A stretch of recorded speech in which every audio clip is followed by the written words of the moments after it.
नमस्कार दोस्तों, हमारी आज की कहानी का नाम है तेवर। आज भी कुछ हुआ है भाभी जी। कांता नंदिनी की काम वाली उससे पूछती है। कुछ नहीं हुआ, तू अपना काम कर, नंदिनी कहते हुए रसोई से बाहर चली गई। उसकी आंखें लाल और सूजी हुई थी।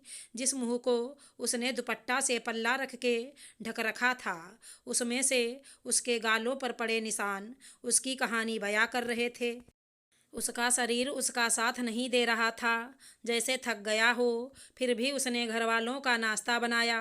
नंदनी सोफे पर बैठकर अपनी 8 साल की बेटी को एकटक देख रही थी, लेकिन आज उसकी आंखों के सामने अपनी बेटी की वह तस्वीर बार बार उभर रही थी, जब कल रात उसे पीटते देखकर उसकी बेटी रोते हुए इधर उधर भाग के कह रही थी, दादी आप पापा को बोलो ना, मम्मी को ना पीटें। बुआ आप चलो ना, पापा मम्मी को बहुत मार रहे हैं। फिर वह निशांत से बोली, पापा प्लीज मम्मी को छोड़ दो। लेकिन निशांत अपने गुस्से में कहाँ किसी की सुनता है। उसकी आंखों में आंसू आ गए और वो फपक कर रोने लगी। तभी अनाया के छोटे छोटे हाथों ने उसे समेट लिया। माँ आप मत रो, जब मैं बड़ी हो जाऊंगी मैं पापा को बहुत डांटूंगी। नंदनी कुछ देर उसे गले लगा के रोती रही, फिर अपने को संभालते हुए बोली, जाओ अपने कमरे में बैठकर पढ़ लो। अनाया के वहाँ से जाते ही नंदनी अतीत की यादों में खो गई। कितने अरमानों से नंदिनी की शादी उसके माँ बाप ने निशांत से की। नंदिनी के माता पिता बहुत ही संस्कारी थे और उतने सीधे भी। नंदिनी को निशांत ने एक शादी में देखा था, जिसके बाद से ही वह 2 साल तक उसके घर वालों के पीछे पड़ा रहा शादी के लिए। नंदनी उस वक्त एमए फर्स्ट ईयर में गई ही थी। वो अपनी पढ़ाई पूरी करना चाहती थी, इसलिए उसने शादी के लिए मना कर दिया था। निशांत अपने घर वालों को भेजता रहा रिश्ते को हाँ करवाने। यह सब देख कर कई बार नंदनी की माँ बोल पड़ती, कितना पीछे पड़ा है वो तेरे। अभी मना करने के बावजूद भी कहीं शादी नहीं करना चाहता।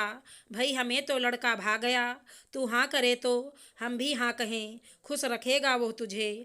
नंदनी की पढ़ाई पूरी होते ही रिश्ते को हाँ कर दिया। शादी के 10 दिन बाद ही उसके गाल पर पहले थप्पड़ ने ही उसे उसके प्रति निशांत के प्यार का इजहार कर दिया था। छोटी सी बात तो थी, जब निशांत की माँ ने कहा, भाई पता नहीं निशांत हमारी ज्योति इतना काम करती है, लेकिन पता नहीं लोग अपनी लड़कियों को काम करना नहीं सिखाते क्या। तेरी जिद की वजह से शादी कर दी तो अब हमें बहू का सुख भी नहीं मिलेगा। निशांत बोला, नंदनी माँ क्या कह रही हैं? ऐसा कौन सा काम है घर में जो तुमसे नहीं हो पाता? इससे पहले नंदनी कुछ बोलती सासू माँ बोली, अब ये तो कहेगी मैं काम करती हूँ और तू भी इसकी खूबसूरती पर लट्टू होकर हाँ में हाँ मिला देगा। चल ज्योति, काम शुरू करें हम तो। आह मेरे पैरों का दर्द। लेकिन कहते ही नंदनी के कान और दिमाग सुन्न हो गया। उसे समझ नहीं आया क्या हुआ। निशांत बोला, सुबह सुबह दिमाग खराब कर दिया। सिर्फ खूबसूरती से काम नहीं चलेगा मैडम, अपनी जिम्मेदारियां समझो और आज के बाद ये सब क्लेश नहीं चाहिए मुझे। कहते हुए निशांत ऑफिस चला गया। वो पहला थप्पड़ था जो उस दिन नंदनी को गाल पर नहीं उसकी आत्मा पर पड़ा था। नंदनी पूरा दिन रोती रही, घर का काम भी करती रही, यूं ही निढाल सी। लेकिन किसी ने उसे यह भी नहीं पूछा कि खाना खाया कि नहीं। किसी ने 2 शब्द प्यार के भी नहीं बोले। उसके घर में काम करने के बाद भी यह जताते रहे कि थप्पड़ मार के उनके लड़के ने अपने को जोरू के गुलाम के लेबल से बचा लिया। आज उसने मर्द होने का प्रमाण दिया।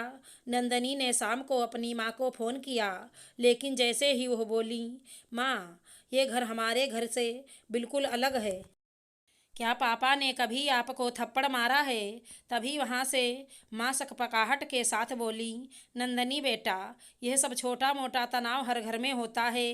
अभी नई नई गृहस्थी है, धीमे धीमे सब ठीक हो जाएगा। तेरे पापा का स्वभाव नरम है, लेकिन कहा सुनी तब भी हो जाती है। दामाद जी अच्छे हैं, गलती से हाथ उठा दिया होगा। बेटा, थोड़ा सहन करना पड़ता है गृहस्थी के लिए। हमने तुम्हें डोली में भेजा है। लेकिन यह सुनते ही नंदनी ने फ़ोन काट दिया। उसे समझ आ गया था कि माँ आगे क्या बोलेंगी। आज 10 साल में उसे अब याद भी नहीं कि वो हर छोटी बात के लिए कितना पिटी। आज भी निशांत वैसा ही है। किसी बात का सल्यूशन सिर्फ थप्पड़। 2-3 दिन बाद सॉरी बोल दिया। बाहर डिनर कर लिया। चलो तुम्हारी पसंद की ड्रेस ले लेते हैं। अरे यार, ऑफिस का प्रेशर था। तुम तो जानती हो माँ को, वो तो ऐसी ही रहेंगी। लेकिन तुम तो समझदार हो। ज्योति तुम्हारे रहते भी काम करे तो भाभी होने का क्या मतलब। यही सब कहता था बाद में, अपनी बात को ऊपर रखने के लिए। लेकिन उस थप्पड़ का जिक्र भी नहीं होता था। उसके बाद नंदनी क्या महसूस करती थी, इस बात का कोई मतलब नहीं था। नंदनी भी कुछ नहीं कहती। उसे डर लगता कि अभी बात संभली है, कहीं मेरे कुछ कहने से फिर किसी बात पर निशांत नाराज हो जाए तो, या फिर मारपीट हो जाए तो। लेकिन उस थप्पड़ की गूंज आज भी उसके कानों में गूंजती है। अभी वो ये सब सोच ही रही थी कि आवाज़ आई, नंदनी नाश्ता नहीं बना क्या अभी? भूख लग रही है। ज्योति का पकौड़े खाने का मन है, पकौड़े बना दो, सासू माँ बोली। नंदिनी कुछ नहीं बोली। 15 मिनट बाद सासू माँ अपने कमरे से बाहर निकली, रसोई में झांकते हुए। कांता, पकोड़े तू क्यों बना रही है? नंदिनी कहाँ है? सासू माँ बोली, भाभी की तबीयत ठीक नहीं है, मैं बना रही हूँ, वो भी आराम से खा लेंगी माँ जी। कांता बोली। अब बताओ, ये तो नखरे हैं इसके। ड्राइंग रूम की तरफ आते हुए नंदनी को देख के बोली, क्या बात हो गई? अब सोफे से नहीं उठोगी? क्यों गुस्सा दिलाती हो निशांत को? निशांत निशांत कहाँ है? निशांत के कमरे की तरफ जाते हुए, आज संडे है, निशांत देर से उठता है। जैसे उसकी आंखें उससे कह रही हों, माँ मुझे भी डर लग रहा है। अब तो नंदिनी अनाया की आंखें देखकर सिहर उठी। एक अजीब सा एहसास था वो। निशांत ने जैसे ही हाथ उठाया, तभी नंदिनी ने अपना मोबाइल टीवी पर पटका। उसका यह रवैया देखकर निशांत बोला, क्या पागल औरत है, टीवी तोड़ दिया।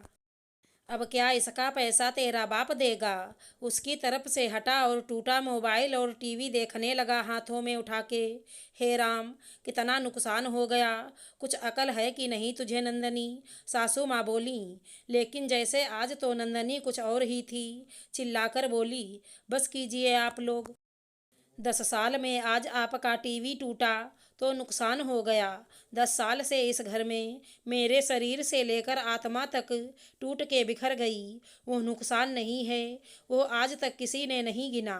मेरी बेटी के आंसुओं और उसके छोटे से मन पर जो जोर पड़ा, वो किसी ने नहीं गिना। जिस दिन निशांत ने मुझे पहला थप्पड़ मारा, तब आपकी आह नहीं निकली। जैसे आज टीवी के टूटने में निकली, तो आज कुछ और ही कहानी होती मेरी। और निशांत, तुमने जैसे इन टूटी हुई चीज़ों को देखा, वैसे एक जीते जागते इंसान का टूटना तुम कैसे नहीं देख पाए? तुम्हारी टूटी हुई चीज़ों की कीमत तो मेरे पापा मांगने पर दे भी देंगे, लेकिन मेरे टूटने की कीमत कौन देगा?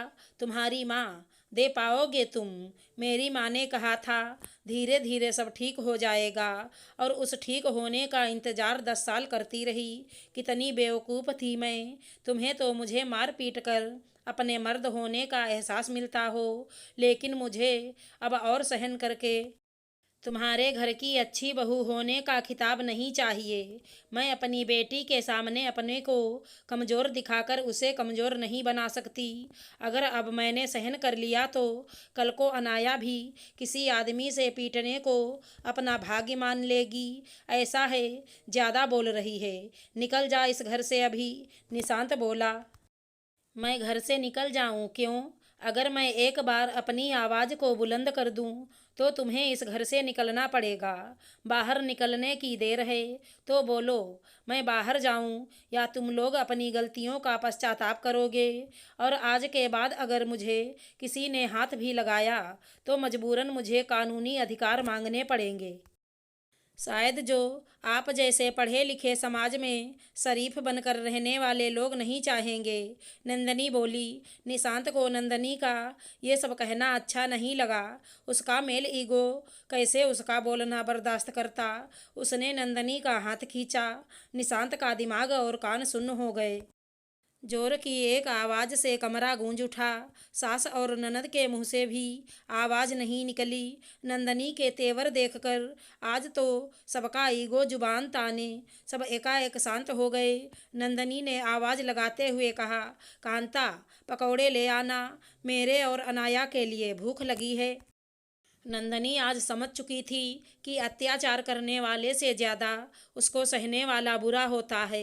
वो वैसे भी सब अच्छा करने के बाद भी एक बुरी बहू और बुरी पत्नी ही रही। लेकिन आज एक बुरी बहू बुरी पत्नी बनना स्वेच्छा से उसे मंजूर था। लेकिन उसे एक बुरी माँ बनना मंजूर नहीं था, जो अपने लिए नहीं लड़ सकी। आशा करती हूँ हमारी कहानी अच्छी लगी होगी। धन्यवाद दोस्तों।